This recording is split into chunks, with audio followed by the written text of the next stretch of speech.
Sir G T ದೇವೇಗೌಡರವರು Devanur ಗ್ರಾಮದ survey number 81/2ಕ್ಕೆ ಸಂಬಂಧಪಟ್ಟ 2 ಎಕರೆ 22 ಗುಂಟೆ ಜಮೀನನ್ನು ಖರೀದಿ ಮಾಡಿ ಆ ಜಮೀನಿನ ಮಾಲೀಕರು ಅಂತ ಹೇಳೋ ವ್ಯಕ್ತಿಗಳ ಮನೆಗೆ ಹೋಗಿ ಅವರು ಮತ್ತು ಅವ್ರ ಮಗ ಜಿ ಡಿ ಹರೀಶ್ ಗೌಡರು ಮಾತುಕತೆ ನಡೆಸಿ ಚೆಕ್ಗಳನ್ನು ಕೊಡ್ತಿರೋಂಥ ಫೋಟೋಗಳು ಸಿಕ್ಕಿದೆ.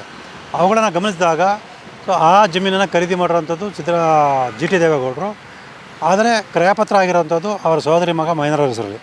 ಮತ್ತು ಆ ಜಮೀನಿಗೆ ಪರಿಹಾರ ಕೊಟ್ಟಿಲ್ಲ ಅನ್ನೋ ನೆಪದಲ್ಲಿ ಮಹೇಂದ್ರ ಹೆಸರಿಗೆ 19 ನಿವೇಶನ ಪಡೆದಿರೋದು ಕಂಡು ಬಂದಿದೆ.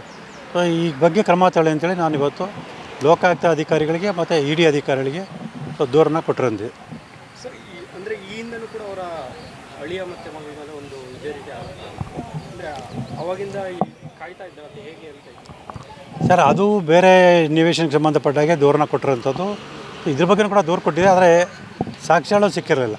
ಸೊ ಈಗ ಅಂದರೆ ಬೆನಾಮಿ ಹೆಸರಲ್ಲಿ ವ್ಯವಹಾರ ಮಾಡೋದಕ್ಕೆ ಸಾಕ್ಷ್ಯಗಳು ಸಿಕ್ಕಿಲ್ಲ. ಈಗ ಫೋಟೋಗಳು ಸಿಕ್ಕಿರೋದ್ರಿಂದ ಸೊ ಇವತ್ತು ಅವುಗಳನ್ನು ಆಧರಿಸಿ ನಾನು ದೂರನ್ನು ಕೊಟ್ಟಿದ್ದೀನಿ. ಸೊ ಅದು ಮಗಳು ಅಳಿಯ ಹೆಸರಲ್ಲಿ ಪಡೆದಿರೋಂಥ ಇದೇ ಬೇರೆ. ಸೊ ಇದು ಅವರ ಸೋದರಳಿನ ಹೆಸರಲ್ಲಿ ಪಡೆದಿರೋದ್ರಿಂದ ನಿವೇಶನಗಳೇ ಬೇರೆ ಆಗಿರುತ್ತೆ.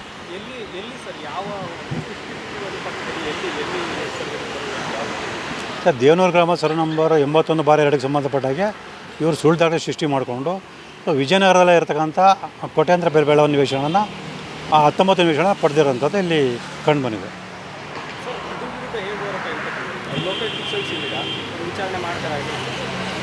ಸರ್ ಈಗ ಕಾನೂನಾತ್ಮಕವಾಗಿ ನಾನು ಮೊದಲಿಂದ ಹೋರಾಟ ಮಾಡ್ಕೊಂಬರ್ತೇನೆ. ಅದೇ ರೀತಿ ಈಗಲೂ ಕೂಡ ಕಾನೂನಾತ್ಮಕವಾಗಿ ತನಿಖಾಧಿಕಾರಿಗಳಿಗೆ ತನಿಖಾ ಸಂಸ್ಥೆಗಳಿಗೆ ಲೋಕಾಯುಕ್ತ ಸಂಸ್ಥೆಗೆ ಮತ್ತು ಜಾರಿ ನಿರ್ದೇಶಕ ಸಂಸ್ಥೆಗೆ ಎರಡಕ್ಕೂ ಕೂಡ ದೂರನ ದಾಖಲೆ ಸಮೇತ ಕೊಟ್ಟಿದ್ದೀನಿ.